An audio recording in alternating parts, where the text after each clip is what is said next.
shutting the door on home ownership. A new study finding renting is officially cheaper than owning in almost all major cities. Wow. The data next. But interesting. All right, let's stay on real estate and move from the rise of the millionaire homeowner to the increasing cost of owning a home. And this one could have been the RBI. Bankrate just found that in the top 50 U.S. metropolitan areas, it is cheaper to rent than to buy. Okay, for a median-priced home, $412 or so thousand, the median monthly mortgage payment right now is about $2,700. The national monthly rent coming in at just under $2,000.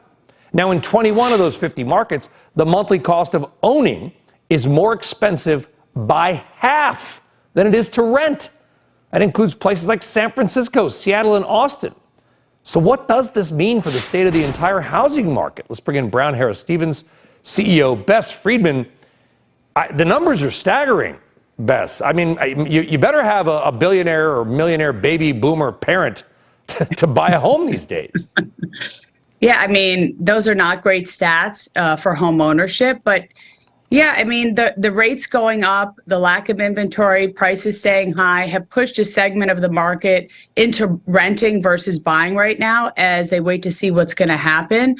But I think that if you want to bet on economic security for your future and you have the money for a down payment, it's always better to buy versus rent if you can, because you can build equity. There's benefits with your taxes. And, you know, as I always say, you can't live in a stock portfolio. You can live in your home. So it's economic and personal, and it's the best of the asset classes. But yes, right now it's a bit challenging because of the costs. Shouldn't the gap be more narrow than that? That's the point. I think it's not that there is a gap. We get it. San Francisco, New York is expensive. But a gap in a monthly payment of like $800. Yeah, I mean, it's been growing. Part of it is that prices have not really come down a lot in many places because of the tight inventory. You know, it's kept prices higher than normally they would be. And so I think that has created this sort of space. But look, the rental market is not inexpensive. The rental market has been growing and growing and getting stronger, especially in places like New York City, where people didn't know what they wanted to do. So a lot of people opted to rent. And I think that has kept prices also high. There's no great deal in the rental market either.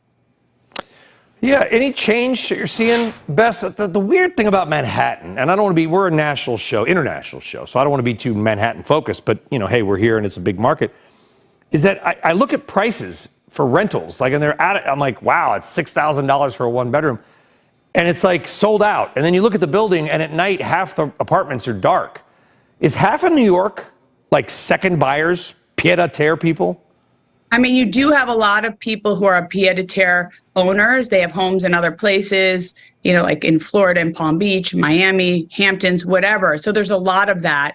New York is one of those cities, but a lot of people want to live here full time. Florida is more of a place where people typically have, you know, use their home for more vacation. And New York has been more of a place where people want to work and stay. And so it just depends. That's changed a little bit because we've seen a migration out of New York in the last few years, and people have returned. So it's really hard, you know, Brian, to sort it all out. As you know, the housing market is cyclical. But given the chance, if someone has an opportunity to buy versus rent, I think it's always better to buy.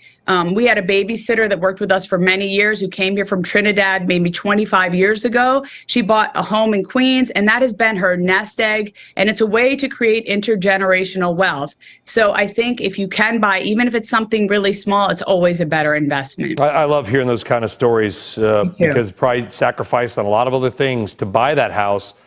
And now it's providing financial security. Bess Freedman, Brown Harris Stevens. Bess, thank you. Thank you so much. All right, coming up,